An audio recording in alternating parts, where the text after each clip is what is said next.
안녕하세요. 바란 예언교회 전재훈 목사입니다. 명절 잘 지내셨는지요? 저도 한 주간 동안 명절 지내면서 이 설교하는 것도 잠깐 쉬었더니 많이 편했습니다. 1년을 계획하고 시작했던 일이라 사순절이 끝나는 부활절을 끝으로 이것도 끝나게 됩니다. 몇 달 안 남은 한 달 남았나요? 마지막 힘을 내보도록 합시다.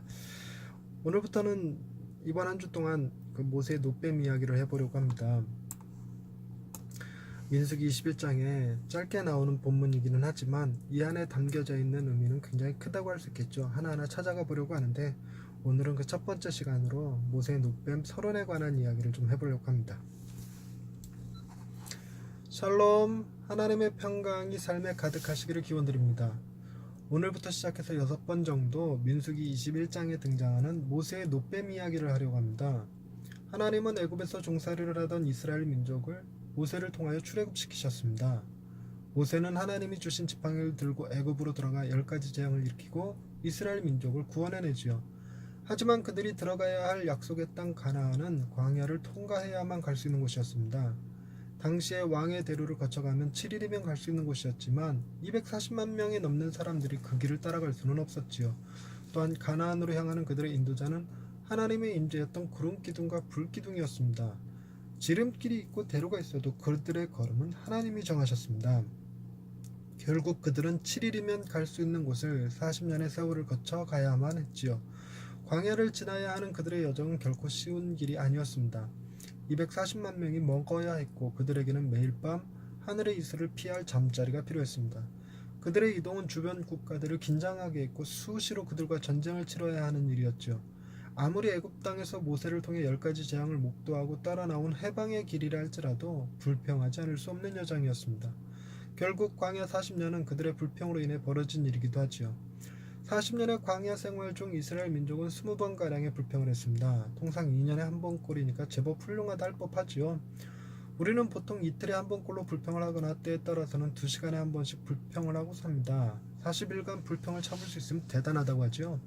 비록 2년에 한 번 정도의 불평이었다고는 해도 그 불평이 40년의 광야 생활로 이어지거나 때로는 수많은 사람들이 하나님의 징계를 받아 죽기도 했었습니다. 그 중 대표적인 사건이 바로 모세의 노뱀 사건입니다. 이 사건은 광야 생활이 끝나갈 즈음에 일어난 일이었습니다. 가나안 땅에 거의 다 왔을 무렵 왕의 대로를 이용하면 편하게 갈 수 있는데 에돔 왕이 그 길을 열어주지 않아서 돌아가야만 하는 상황이 벌어졌지요.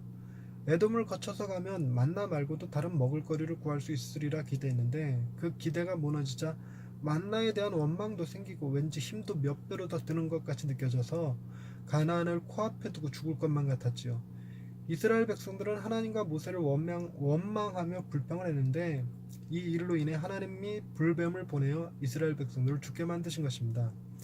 불뱀에 물려 죽어가던 이스라엘 백성들은 회개했고 하나님은 노뱀을 만들어 그것을 쳐다보는 사람들은 모두 살게 해주셨던 사건이 바로 모세의 노뱀 사건이었습니다. 이 사건은 예수님이 요한복음에서 직접 언급했던 사건으로 예수님의 구원을 상징하는 사건이기도 합니다. 하지만 병을 고치는 노뱀이라는 이미지로 인해 이스라엘 백성들 중 일부는 히스기야 시대까지 약 700년 동안이나 숭배하기도 했었습니다. 오늘날 길거리에서 보이는 앰뷸런스 차량에 지팡이를 감싸고 올라가는 뱀의 형상이 그려져 있는 것을 보신 적 있으시죠? 응급구조사의 상징인 생명의 별이라고 하는 마크입니다.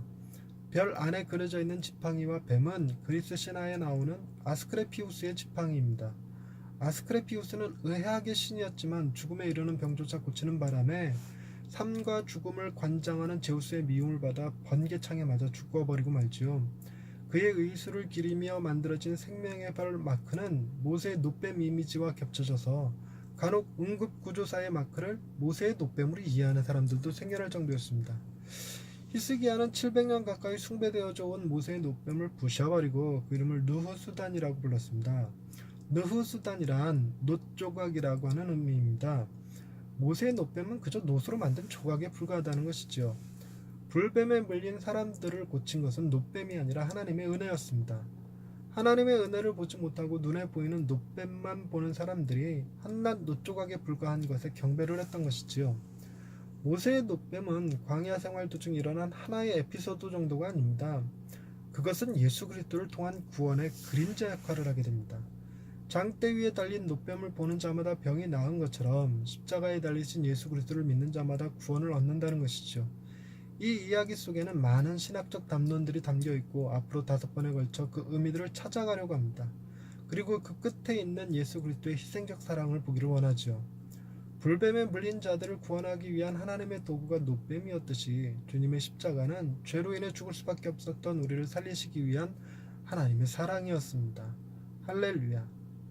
우리를 사랑하사 아들을 십자가에 내어주신 하나님 아버지, 우리가 행한 원망과 불평이 십자가로 인해 용서받게 하시니 감사합니다. 이스라엘 백성들이 광야에서 살았던 것보다 훨씬 더 나은 삶을 살면서도 더 많은 불평을 하고 살아가는 저희들을 용서하여 주옵소서. 아무리 힘들고 어려운 삶을 살더라도 우리를 위해 십자가를 지신 주님을 바라보며 감사를 잊지 않게 하시고 우리를 언제나 지키시고 인도하시는 하나님을 바라보며 기쁨과 평강의 삶을 살게 하여 주옵소서. 우리 삶의 가장 좋은 인도자가 되시는 하나님을 찬양하오며 예수님의 이름으로 기도드립니다. 아멘.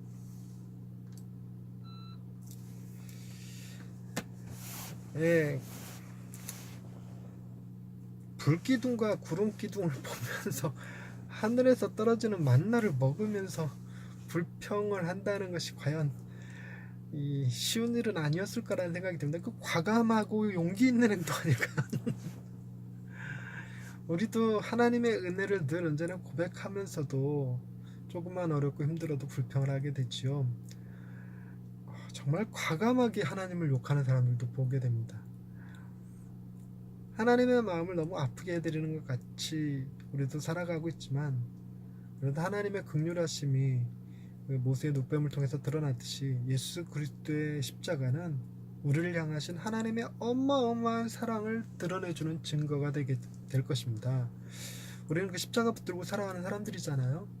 여러분, 우리의 원망과 불평은 우리의 삶의 환경이 변한다고 해서 사라지는 것이 아닙니다. 우리의 삶을 바라보지 아니하고 주님의 십자가를 바라볼 때 비로소 원망과 불평이 감사와 찬양으로 바뀌게 될 것이지요. 오늘도 주님의 십자가 바라보면서 감사하며 살아가실 수 있는 하루 되시기 바랍니다.